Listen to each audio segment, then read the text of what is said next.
talking about all the fictional books I have completed in the month of July as a beginner, from non-fiction to fiction, and how my journey been and enters and whether you should read books or not. Okay. As you can see, I have a huge pile of books here for a beginner, shifting from non-fiction to fiction. Well, I'm gonna be giving you my reviews and what I think as a non-fiction reader reading fiction novels for the first time. So, yeah, let's start. And also, I'm gonna be telling you whether you should consider reading them or not, and the ratings and everything. You know how the recommendations are, so let's hop right in. Starting off, I have Verity by Colleen Hoover.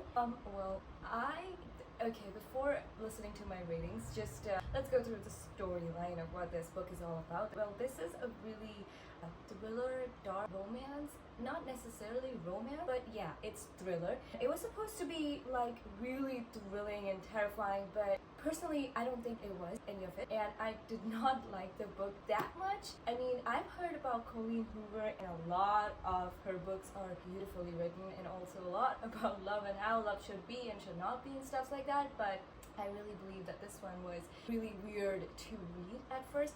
Also, the storyline, of course. So there's this girl whose name is Loan, and Verity, the title, is actually the protagonist of the book, who is a really good and a very successful novelist, but apparently she has met an accident, was paralyzed. She was writing a series and she couldn't complete it, so her husband, who is Jeremy, hires Loan to continue writing the novellas and continue Verity's series. Can you complete it?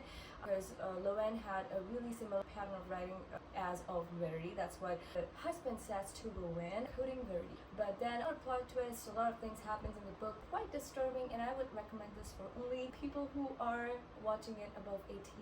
Below 18 people will not probably enjoy it. So yeah, that was about Verity. I gave it a 2 stars out of 5. Well, that is my personal opinion. You can read it if you really like a lot of plot twists and a little bit graphic. Okay, and not a lot of graphic things that happen. Yeah, you can read it, but yeah, it was a 2 out of a 5. Next we have, oh my god, Better Than the Movies by Lynn Painter. I mean, you can just tell me to read anything but this and I won't listen to you, because this is like, you don't need anything but this book. For example, you're having a bad day and you just grab this book and read any chapter of the book. You can read any chapter of the book and it's gonna make you feel so good. Basically, this is like a high school enemies to lovers sort of a trope, and it is so cute. You have to read this, okay? This is what we want in novels, fictions, and a little bit of teeny weeny romance, and I think this was so beautiful. It's a close to a romance book. Any age group can prefer reading it, but it was so pretty and beautiful and so cute. You should actually read this, okay? So it was obviously a 5, and if there was more a scale than 5, I would have given it a 6 out of 5. I mean, this book can make you feel so beautiful and so like buttery. Even if you're single, it doesn't matter. It's gonna give you butterflies in your stomach for sure. Read this if you want that feeling. Next up we have the Vault of Vishnu by Ashwin Sanghi. This was a book that I had made a vlog about, reading it and trying to complete it. If you watch that, you would know that there are literally many things going on in the book. So this book deals with the current scenario, literally, like not literally, but like a little bit of the current scenario going on with India and China. This is one of the books, the Bharat series, and I've just finished this one, so I have a long way to go. But this book is about the troubles going on between India and China, how Chinese are using certain secret intelligence technology, and they're trying to figure out a formula which is apparently known as the Vault of Vishnu, and they're trying to figure out this formula of what happened. So there are 3 vaults, and 2 of them they've already got, with the help of which they have modified their military. And in the beginning of the book, those modified military army officials, they come in and they get into war with the Indian soldiers, and they brutally kill the Indian soldiers on the border of Doklam. So this is where the setting takes place, and the beginning of the book is really terrifying. And after that, this is a journey about an agent known as Pam, basically Paramjeet Khurana, who is in charge of finding, well, number 1, where the Vault of Vishnu is, number 2, why do they need the Vault of Vishnu, and number 3, what happens if they find the Vault of Vishnu. All these 3 things have been intertwined in this particular book, and it's really interesting to read. But the thing about this one that made me give it 3.5 stars was too scripted, and that I did not like the dialogues. If I don't like the dialogues, I can't read it, okay? It's really tough for me to read it and to interpret it at the same time. So we need more dialogue. But if you are really into war and novellas that basically state strategies and intelligence and artificial intelligence, also explaining a little bit of DNAs, polymerization technologies and stuff like that, you're gonna want to read this book. It's really nice and knowledgeable. Okay, so I'm gonna give it a 3.5 out of 5. Yeah, that was it. Next, we have You Read Sam by Dustin Thau. Oh my god, this book was so heartwarming and so nice. I mean, we need to talk about this book.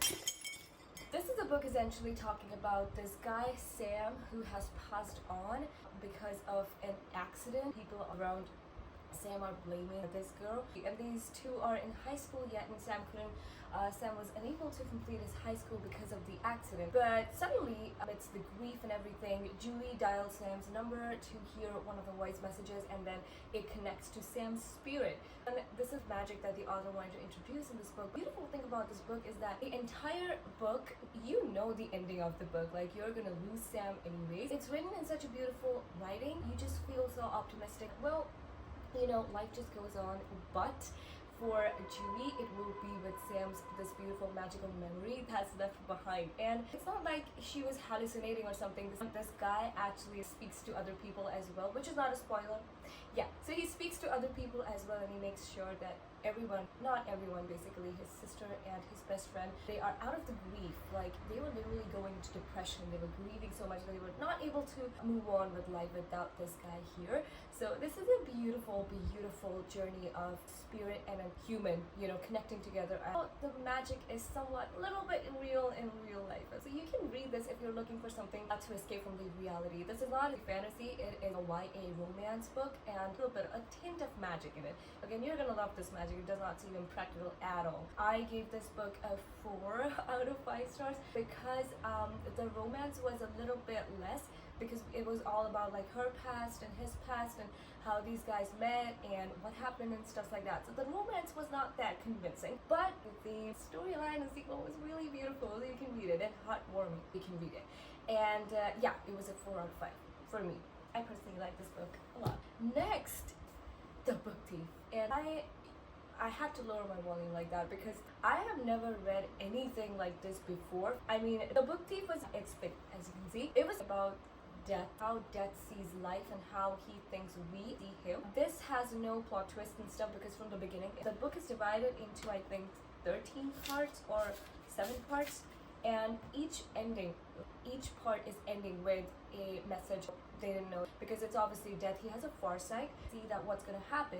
This is one of those books where you are not really happy to be reading from the beginning because you start to connect with the characters. I gave it a 5 out of 5 because, I mean, I did cry because I was like, we need to appreciate everything we have, because the end of the book is really, really drastic. It was not something that we did not see coming, but also when we read it, the dialogues are so excellent and on point. You need to read this book if you've not read this. This is going to give you a really different perspective. The characters portrayed, the setting portrayed is super cool and really nice. Okay, this is about that time of when Munich was essentially in war with France. There were bombardments going on around, how a little girl whose name was Liesel, Death admires. The quality that Death admires about Liesel is that how quickly she connects to people she doesn't know. She was essentially abandoned by her mother due to certain circumstances, how she is adapting to the environment, and why she becomes a book thief. Her life, it's really a beautiful novel. You should read it from Death's point of view. It's inspiring.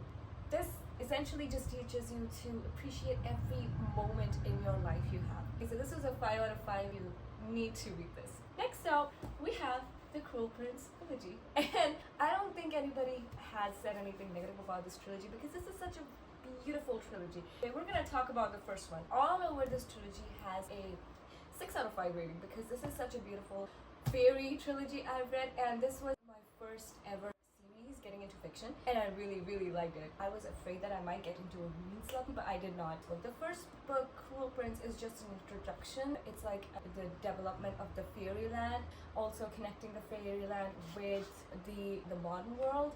Not entirely about beautiful images and pictures.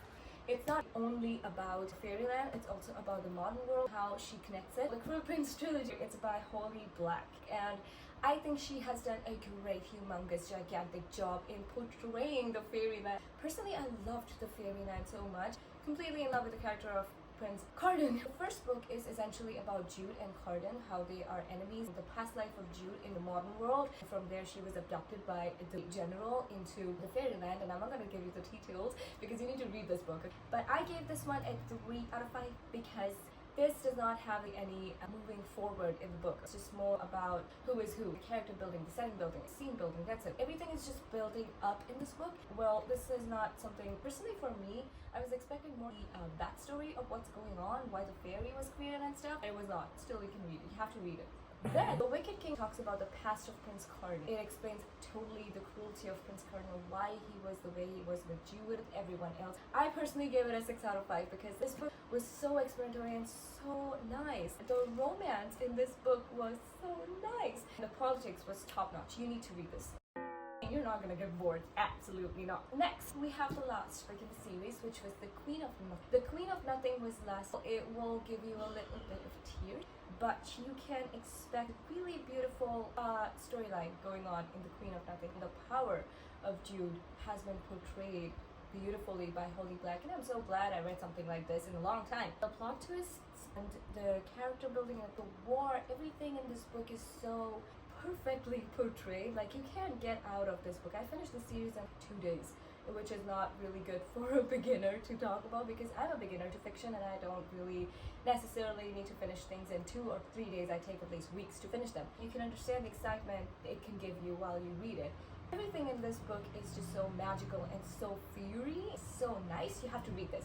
This is about, ending is basically about a new beginning. You need to read this. This was a 5 out of 5 star. The Cruel Prince trilogy was apparently the most fascinating trilogies of the fairies and YA fantasy I've ever read. I would recommend to read this. Is a 6 out of 5 stars read. You need to go and read this. So that was it, my July wrap up. Hope you enjoyed this. Took some recommendations. Out of these, if I have to choose one, I would definitely choose Better Than the Movies by Lynn Painter because this book made my July month so bubbly, so happy. Like, I could not pick up any other book after reading this one because I was afraid I would get out of that feeling the book gave me. Yeah, go ahead and read this book. This is a 10 out of 10 read if you want to read it. Start reading with this one and you're gonna feel so happy.